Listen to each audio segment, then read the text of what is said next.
All right, let's get right into it. We're going to unpack a rule that's basically a mantra in critical care and pretty much every hospital floor, the 4-hour Midodrine rule. It's one of those things we all just do, right? But do we all really know the fascinating physiology behind why we're doing it? Let's break that down. So here's the central mystery. You're holding that dose of Midodrine, your patient's settling in for the night, and you glance at the clock. You know you have to wait. But what's the actual danger we're trying to dodge? What is going on in that 4-hour window that's so incredibly critical? Okay, so to figure this all out, we've got to start with the basics. What is Midodrine's day job? What's its whole purpose? And what problem is it even trying to solve in the first place? Now, here's the really cool thing about how this drug works. Midodrine itself, well, it doesn't actually do anything. It's what we call a prodrug. Your body has to do the work of converting it into its active form.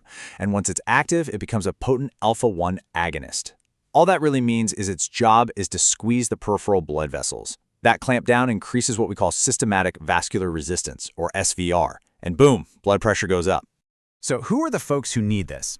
Usually we're talking about patients with some kind of autonomic failure. Think about conditions like Parkinson's or even some long-term complications from diabetes. Basically, their nervous system's autopilot is on the fritz. It can't automatically adjust when they stand up. Their baroreflexes, which are kind of like the body's built-in blood pressure sensors, they're just not working right. So when they stand up, their blood pressure just tanks. And this is where we get to the heart of the issue. This drug has a total Jekyll and Hyde thing going on. What makes it a hero when the patient is up and moving around, well, that's exactly what makes it a villain when they lie down. This slide lays it all out perfectly, doesn't it? When your patient's upright, gravity is pulling all that blood down into their legs. Midodrine is the hero here. It squeezes those vessels, pushes blood back up, and keeps their pressure stable. But the moment they lie down, gravity isn't a factor anymore. Blood just naturally flows back to the heart much easier. And at that point, that squeezing effect from Midodrine isn't just not needed, it's actually becoming dangerous. All right, so let's dig into how this all spirals into what we call the double hit effect. This is that physiological perfect storm we are desperately trying to avoid. So first, let's forget the drug for a second.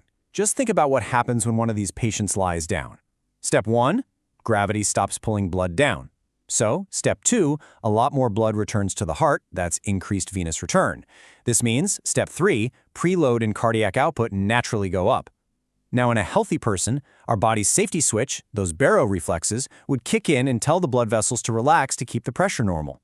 But in our patients, that safety switch is broken. It's offline.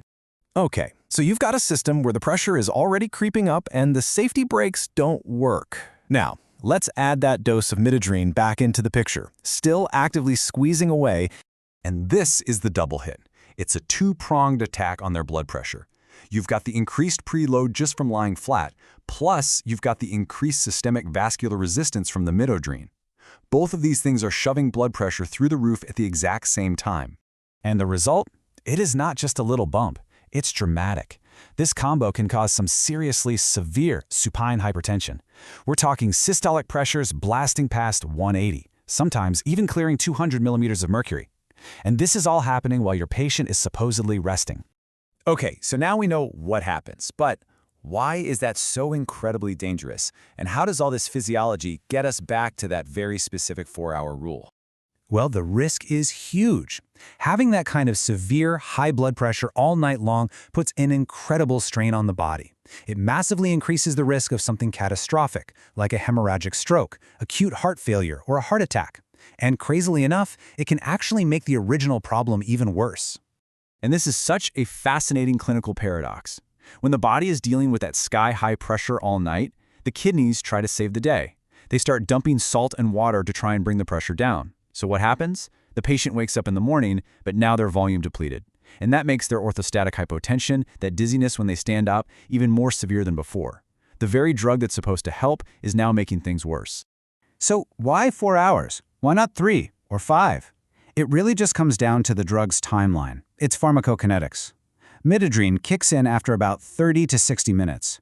But its peak power, its maximum vessel squeezing effect, hits at about 1 to 2 hours after you give the dose. The whole show lasts for about 3 to 4 hours. So that 4-hour rule, it's all about making sure that peak effect is well and truly over before the patient lies down flat for the night. Okay, so we've gone deep on the physiology. Now let's bring it back to the bedside. How do we turn all this knowledge into really sharp, effective clinical practice? This is where we go from knowing the why to knowing what to do. This is about applying that knowledge at a really high level. You know, the kind of critical thinking you need, not just for exams, but for keeping your patients safe every single day. So here's your action plan. It's simple but crucial. First, you've got to monitor their BP in all 3 positions: lying, sitting, and standing. Don't forget that supine check. If you see that supine systolic number climbing over 180, that is a major red flag. You need to think about holding or talking to the provider about reducing that last dose of the day. And here's a simple trick. Just elevating the head of the bed, even 10 to 30 degrees, can use a little bit of gravity to help reduce that venous return and take the edge off that hypertension. So there you have it. We took a simple rule we all follow and uncovered this really complex, elegant, and frankly dangerous physiology hiding underneath. And the big takeaway here isn't just about this one drug. It's about a whole mindset. So I'll leave you with this question to think about. Now that you really, truly know the why behind the rule, how does that change the way you approach your practice? Not just with Midodrine, but with everything you do.